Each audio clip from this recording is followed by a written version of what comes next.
আরে রুটিটা একটু তাড়াতাড়ি বানিয়ে নি, এক্ষুনি ও চলে আসবে, খুব জোর খিদে পেয়ে হবে ওর। কল্পনা ঘরে বসে রুটি বানাতে লাগে তাড়াতাড়ি। তখনই তার মেয়ে পাখি এসে পড়ে। মা মা মা, আমার খুব জোর খিদে পেয়ে গেছে, আমাকে খেতে দাও না মা।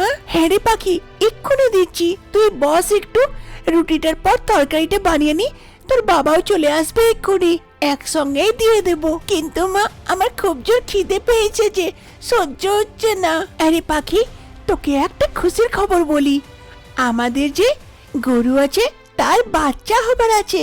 ওই বাচ্চা হলে তুই ওর সঙ্গে খেলা করবি, তোর সঙ্গী সাথে চলে আসবে, কত ভালো হবে না তোর? কি এ কি বলছো মা, আমাদের গরুটার বাচ্চা হবে?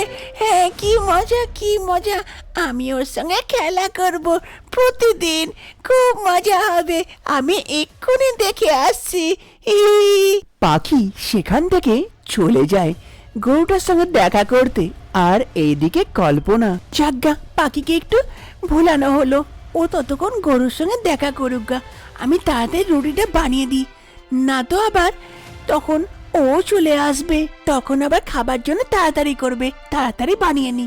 কল্পনার স্বামী রামু কাজ থেকে ঘর ফিরে, আর এই দিক দিয়ে জমিদার বাবু আগে বারে রামুকে দেখে দাঁড়িয়ে যায়। আরে, এ তো মনে হচ্ছে রামু, অনেক দিন থেকে দেখা হয় না, এদিক ওদিক কান কেটে পালিয়ে যায়, আজকে সামনে দেখা, আজ ছাড়বো না।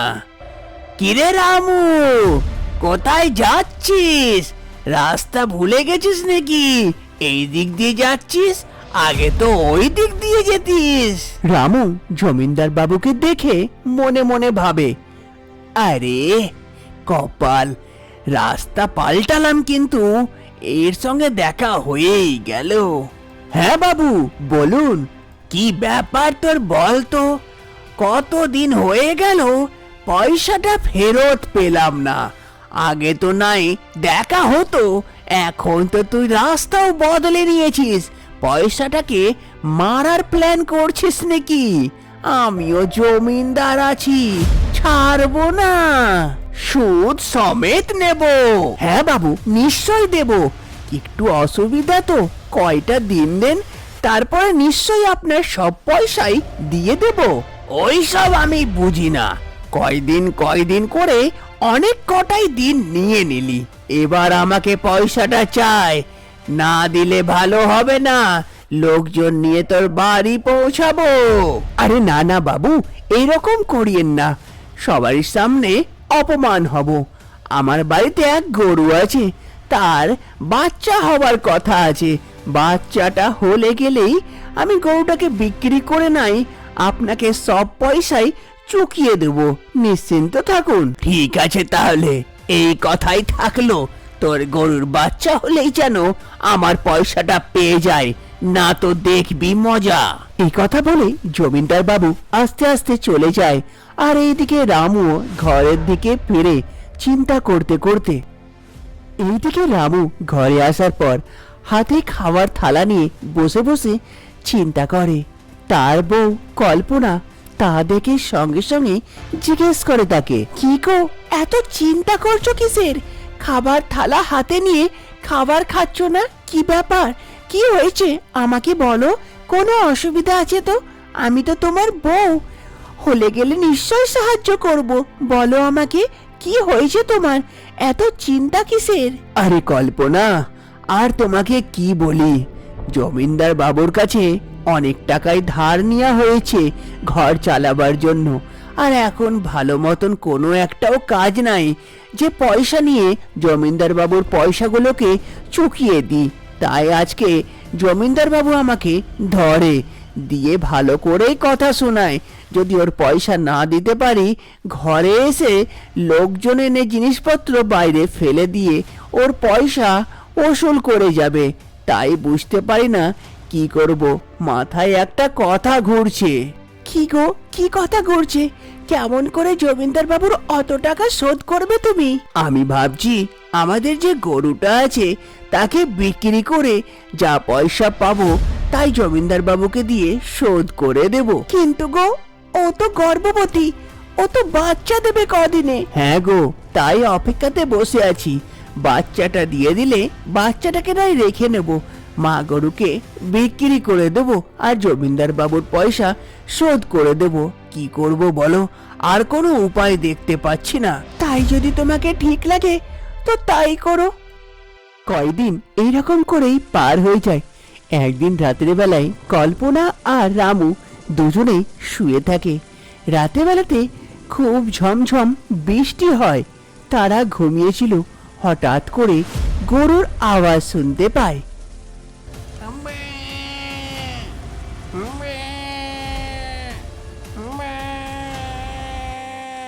কল্পনার সেই গরুর আওয়াজ শুনে ঘুম ভেঙে যায়। আরে এ তো মনে হচ্ছে গরুটা ডাকছে, খুব জোরে জোরে চেঁচাচ্ছে।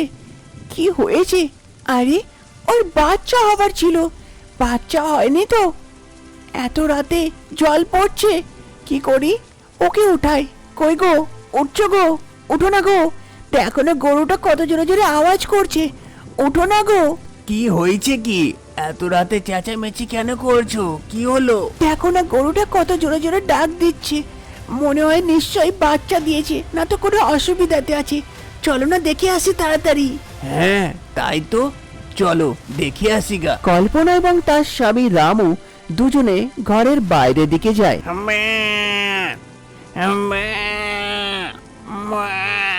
গরুটা দেখতেই দেখতে একটা বাচ্চাকে জন্ম দেয়। আমার অনেক কষ্ট হচ্ছে, মনে হচ্ছে না যে বাঁচতে পারবো। বাচ্চা, তুই থাকিস, এই পরিবারের রক্ষা করিস, এদের সঙ্গে থাকিস। এই পরিবারের লোক খুব ভালো, ওদের সেবা করিস। কিন্তু মা, তুমি আমাকে ছেড়ে কেন যাচ্ছ? তোমাকে ছাড়া আমি কেমন করে থাকবো? চিন্তা করিস না, এই পরিবারের সবাই তোকে খুব ভালোবাসবে। খুব ভালো করে থাকিস, ওদের সেবা করিস। আমার সময় পুড়িয়ে গেল, তাই আমি যাচ্ছি। এ বলতে বলতে মা গরু সেখানে জীবন ত্যাগ করে দেয়। তখনই সেখানে কল্পনা এবং তার স্বামী রামু এসে পড়ে। এসে যা দেখে, আরে কল্পনা, এ কি দেখছি গো? মা গরু তো মারা গেল। এ কি বিপদ এসে পড়লো আমাদের উপরে। বাচ্চাটা তো হলো, ভাবলাম মাটাকে বিক্রি করে সব পয়সা জমিদার বাবু শোধ করব। দেখো কি ঘটলো। হ্যাঁ গো, আমিও তো তাই দেখছি যা তুমি দেখছো। এবার কি করব বলো? যা কপালে থাকবে সেটাই তো ঘটবে। এবার চলো বাচ্চাটাকে ঘরে নিয়ে যাই, না তো এই জলবৃষ্টিতে ঠান্ডা লেগে বাচ্চারও কিছু অসুবিধা না হয়ে যায়। কল্পনা এবং তার স্বামী রামু তারপর সেই গরুর বাচ্চাটাকে ঘরের ভেতরের দিকে নিয়ে চলে যায়। একদিন সকালে রামু চায়ের দোকানে বসে চা খায় গ্রামবাসীদের সঙ্গে। কিরে রামু, শুনলাম কি তোর গরুর বাচ্চা হয়েছে, আর তুই বড় গরুটাকে বিক্রি করে জমিদার বাবুর সব পয়সাই চুকিয়ে দিবি। তা ভালো কথা, তোর কপাল ভালো। কপাল ভালো না ঘোড়ার মাথা। কালকে রাতে বড় গরুটা মারা যায় বাচ্চা দিতে গিয়ে। এবার কি যে করব বুঝতে পারি না। জমিদার বাবু পিছে পড়নে আছে, আর ছাড়বে না আমাকে। এ তো ভারী বিপদ এসে পড়লো রে তোর মাথায়। আরে ওইটা ছাড়, ওই দে জমিদার বাবু আসছে। ওরে বাবা, এখন পালাই তাহলে, পরে আসি। যেমনই রামু সেখান থেকে পালাতে যায়, জমিদার বাবু সেখানে এসে পড়ে, রামুকে দেখে নেয়। কি রে রামু, আমাকে দেখে পালাচ্ছিস নাকি মনে হচ্ছে? আরে না না বাবু, আপনাকে দেখে কেন পালাবো, বাড়ির দিকেই ফিরছিলাম। আসুন আসুন। ও কথা ছাড়, আমার পয়সাটা কখন দিবি সেটা বল। আরে বাবু, আর কটা দিন সময় দেন, একটা বিপদ এসে পড়েছে। বড় গরু মারা গেছে, তাকে বিচে আপনাকে পয়সাটা দিয়ে দিতাম। এবার কি করব বলুন? বিপদ এসেছে তোর এসেছে, ওইসব জানি না। আমি যদি পয়সা না পাই, কালকেই তোর বাড়ি আসছি, দিয়ে আমি নাই আদায় করে নেব ঠিক নিজের পয়সা। এই কথা বলে জমিদার বাবু সেখান থেকে চলে যায়। আর এইদিকে রামুর মাথায় অনেক বড় বিপদ এসে পড়ে। এবার সে কি করবে বুঝতে পারে না। পরের দিন সকাল সকাল রামুর কাছে আর কোনো উপায় না থাকাতে রামু সেই গরুর বাচ্চাটাকে বাজারে বিক্রি করার জন্য নিয়ে যেতে লাগে। তখনই তার মেয়ে পাখি খেলতে খেলতে সেখানে এসে পড়ে। বাচ্চাটাকে বাবাকে নিয়ে যেতে দেখে তাড়াতাড়ি বাবার কাছে পৌঁছায়। বাবা বাবা, বাচ্চাটাকে কোথায় নিয়ে যাচ্ছ? আমাকে দাও, আমি একটু খেলা করব। আমি একে খুব ভালোবাসি, আমি এর সঙ্গে খেলবো। পাখি, চলে আয় এখানে। বাবাকে বাচ্চাটাকে নিয়ে যেতে দে, বাজারে বিক্রি করে কিছু পয়সা নিয়ে আসবে। জমিদার বাবুকে না দিলে আমাদেরকে ঘর থেকে বার করে দেবে, তখন আমাদেরকে গাছতলায় থাকতে হবে। চলে আয়। কি, তোমরা একে বিক্রি করতে যাচ্ছ? না না, আমি যেতে দেব না। বাবা, একে দিয়ে দাও আমাকে। না, আমি একে বিক্রি করতে দেব না। বাবা দাও, দাও না বাবা, আমাকে দিয়ে দাও, দিয়ে দাও। পাখি রামুর কাছ থেকে বাচ্চাটাকে টানা হেঁচড়া করে টানতে টানতে বাচ্চাটা নিচে পড়ে যায়, আর যেমনই নিচে পড়ে তার পাটা ভেঙে যায়। নাও, হলো তো, মনে হয় বাচ্চার ঠ্যাংটা ভেঙে গেল। এবার কি হবে? কেউ কিনবে না মনে হয় এই বাছুরকে। পাখি, এ কি করলি তুই? চলে আয় তাড়াতাড়ি এখানে। যাও, তুমি নিয়ে যাও বাজারে, দেখো নিশ্চয়ই বিক্রি হয়ে যাবে। রামু বাচ্চাটাকে সেখান থেকে নিয়ে চলে যায়। পাখির মন খুব খারাপ হয়ে যায়। রামু সেই বাচ্চাটাকে নিয়ে গরুর হাটে চলে আসে, যেখানে সবাই নিজের নিজের গরু মোষ নিয়ে আসে বিক্রি করার জন্য। রামু এক গাছতলায় দাঁড়িয়ে থাকে সেই বাচ্চাটাকে নিয়ে। তখনই একটা লোক আসে রামুর কাছে। কি গো, বিক্রি করবে নাকি? কত দাম রেখেছো? আরে আসুন দাদা, 5,000 টাকা, অনেক সস্তায় দিয়ে দিচ্ছি, নিয়ে যান, ভালো বাচ্চা আছে।